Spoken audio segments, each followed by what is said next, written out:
আজকে অনেক দিন পর ছাদে গিয়ে দেখে এত সুন্দর সবজি হয়েছে আর সাথে পুঁইশাকও হয়েছে।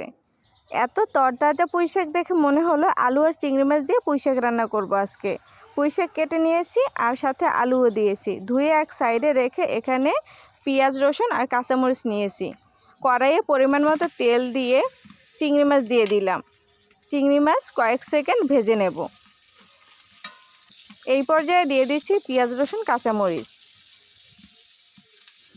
পেঁয়াজ রসুন ভাজার পরে সুন্দর যখন একটা অ্যারোমা বের হবে সেই পর্যায়ে দিয়ে দেব অন্যান্য মশলা। এখানে দিয়ে দিলাম স্বাদ মতন লবণ, সামান্য পরিমাণ পানি দিয়েছি যাতে মশলা পুড়ে না যায়, আর দিয়ে দিচ্ছি হলুদ গুঁড়ো আর মরিচ গুঁড়ো দিয়ে ভালোভাবে নেড়ে মিশিয়ে নিচ্ছি।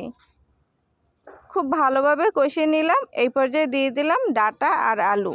পুঁইশাকের ডাঁটা আর আলু আগেই কষিয়ে নেব। এখন ঢাকনা দিয়ে ঢেকে কয়েক মিনিট কষিয়ে নেব যাতে আলু আর ডাঁটাগুলো সিদ্ধ হয়। এই পর্যায়ে দিয়ে দিলাম পরিমাণ মতো পানি। পানি দিয়ে ঢাকনা দিয়ে ঢেকে কিছুক্ষণ রান্না করে নেব। যখন কিছুটা সিদ্ধ হবে সেই পর্যায়ে দিয়ে দেব শাক। এই পর্যায়ে শাক দিয়ে ঢাকনা দিয়ে ঢেকে আরও কিছুক্ষণ রান্না করে নেব। কয়েক মিনিট রান্না করে নিলাম।